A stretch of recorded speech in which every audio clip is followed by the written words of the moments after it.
Hey Guardians, Soliferum here. Today we're going to be talking about whether Destiny's Rise of Iron is worth it. Let's just move straight into the story. It's short, but well put together. It's the most cohesive storytelling that Bungie has done to date.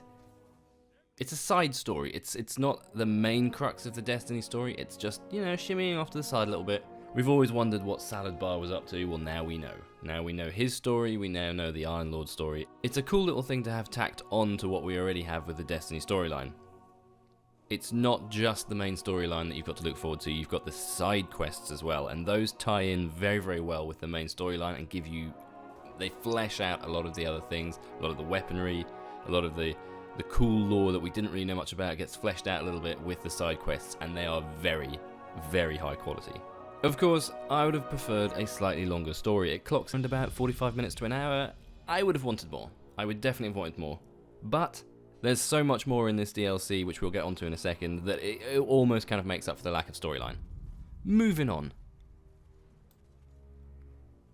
The side quests are where Bungie heavily put the work in. They are absolutely fantastic. The Galahorn side quest is amazingly good fun, and it's great to really have a good story as to where these weapons have come from. There's so much information in the Grimoire. It's nice to have a little bit of it leak out into the actual game. The Kvostov side quest, the Kvostov side quest will make you tear up a little bit. It's brilliant. It's really, really good. Right, now moving on to the Crucible. With Rise of Iron, Bungie introduced a new Crucible game mode called Supremacy. It's basically kill confirmed.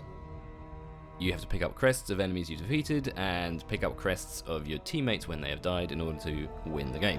Real simple concept. Problem is, a lot of people can't grasp that simple concept and do not pick up the crests. It becomes slightly frustrating after a while, but if you're on a good team, you'll enjoy yourself and it'll be really good fun. It is, however, a very shotgun friendly game mode. If you're not a fan of being shot in the face, from kind of ridiculous range, oddly, then probably not the place for you to be. They have, however, added quite a lot of new weapons into Crucible, so the drop rates are good now. You're getting a lot more legendaries at the end of games. That is enjoyable. It makes going into the Crucible more enjoyable as a whole. So all in all, Crucible is decent in Rise of Iron. The Wrath of the Machine raid is my favourite raid in Destiny. I've played it many times now, and it just comes across as a fun, fast-paced, non-stop action movie. It's brilliant. The mechanics are very, very simple. At no point are you really going to have to sit there and explain to someone exactly what's going on. They would work it out on their own fairly quickly. It's that basic. And throughout the story mode, Bungie has been slyly dropping you hints as to what you're going to have to do. And they've done a very good job of that, so at no point you're like, what's this? What's going on? It's very, very clear. It's a brilliant, brilliant raid. You will have great fun doing it. Just go and do it. Just go and do it. It's fantastic.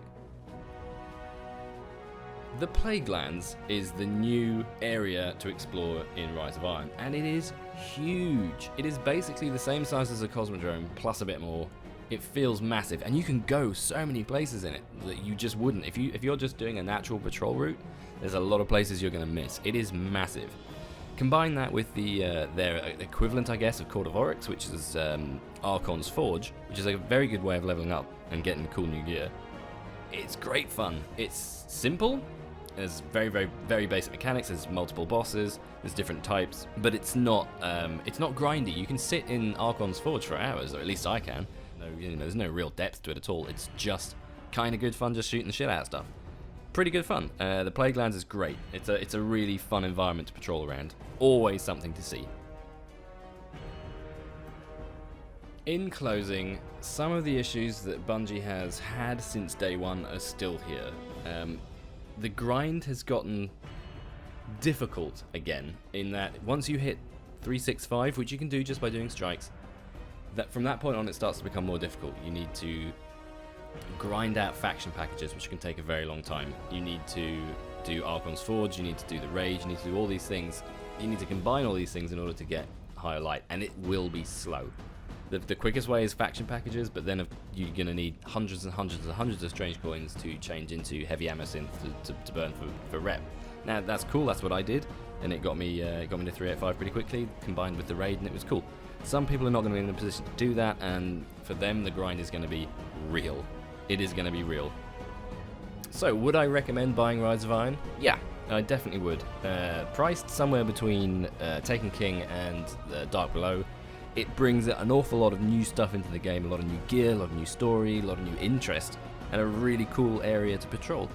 Money-wise, yeah, it's absolutely worth the money, and I would go out and buy it. It's not without its problems, don't get me wrong, it has issues, but these are the same issues that Destiny kind of has as a game. DLCs aren't going to fix those, it's going to take a little bit more than that. I hope you've enjoyed this pseudo review kind of thing. Solifera out.